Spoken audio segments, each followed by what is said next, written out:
When you meet someone and felt an instant, unexplainable connection, a sense of recognition so deep it feels like you've known them for lifetimes. It's not a coincidence, it's a soul-level recognition. You look into their eyes, and a quiet voice inside you whispers, "There you are." But this isn't a fairy tale. This is the story of evolution. It's what happens when two frequencies collide to awaken what's been sleeping inside.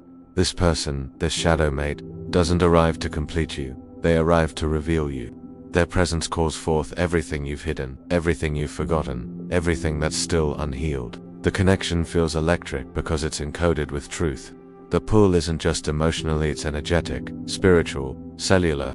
It's like looking into a mirror that reflects your own vibration, showing you who you've been, who you are now, and who you're on the path to becoming. This mirror magnifies everything: your light, your beauty, your pain, and all the layers you still hide behind.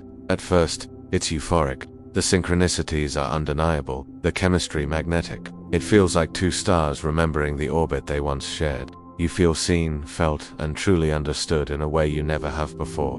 But right after that initial spark, the real work begins. Because when this kind of profound love enters your life, it doesn't just comfort you, it dismantles everything that's false. Every old wound you haven't healed will rise to the surface. The deep-seated fear of abandonment, the lingering ache of betrayal, that nagging voice that says, "I'm not good enough," all of it comes forward to be seen and transformed in the light of this connection. Your shadow mate isn't doing this to hurt you, they're doing it to wake you up. Their very frequency will push you into the parts of yourself you've been avoiding your whole life. The relationship becomes a mirror, a teacher, and sometimes a battlefield between your ego and your soul. This is the point where most people run. They label it as toxic, confusing, or just too much. But the truth is, the fire you're feeling is sacred. It's a purification process. It's the raw energy of evolution. And let's be honest, evolution is rarely a gentle process. When this energy becomes overwhelming, one person might withdraw. The other might start to chase, desperately trying to hold on to the version of love that once felt so safe and euphoric. But both are reacting to the exact same thing: the intense pressure of awakening. What feels like a devastating loss is actually a cosmic recalibration. The universe is creating space so both souls can finally face themselves, individually. It's not rejection, it's redirection. It's the universe saying, step away from the mirror for a while. Learn who you are without it. This phase is absolutely essential. It's where your soul begins, its deepest healing. Alone, you start to understand that true peace isn't found in someone else's presence, it's found in your own alignment with yourself. You learn to sit in the silence without grasping for validation.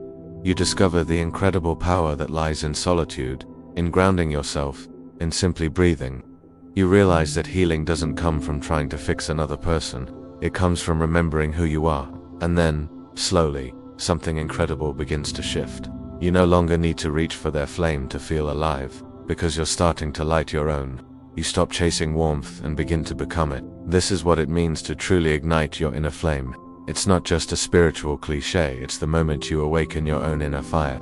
You stop running from the darkness and instead stand firmly within it, illuminated from the inside out. You realize you are never looking for a flame outside of you. You were becoming it all along. When two people reach this level of self-remembrance and meet again, the energy is completely different. The chaos has turned into clarity. The connection no longer burns with intensity. It breathes with life. It doesn't pull from old pain. It expands from a place of deep inner peace. Both have walked through their own shadows and returned as light. Now, when they stand together, they don't scorch each other's transformations, they fuel them. This is the sacred union. It's not two halves searching for completion, but two whole individuals choosing to co-create. It's not about dependency. It's about resonance. It's not a fantasy. It's a shared frequency. They no longer feel the need to fix, rescue, or chase each other. They've learned that love without ownership is the highest and purest form of connection. Imagine two flames, burning brightly side by side, not merging to lose themselves, but rising together in perfect harmony. Their union becomes more than just personal, it becomes planetary. The energy they radiate together begins to affect everything and everyone around them. People feel it when they walk into a room, even if they can't quite explain why. The air feels lighter, conversations feel more open, the energy feels more alive. That's what happens when two healed souls meet. They amplify the entire energetic field.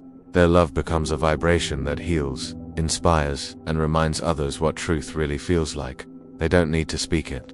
Their frequency does all the talking. This kind of love doesn't demand attention, it commands presence. It isn't loud or performative. It's magnetic, silent, ancient. It moves through the world like a soft, warm fire, touching lives without ever needing to prove its own flame.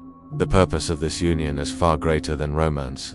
It's about embodiment. It's about two souls who have faced their darkness, learned their lessons, and now serve as living frequencies of what love looks like when it's truly free. They become examples of divine balance, not perfect people, but honest ones.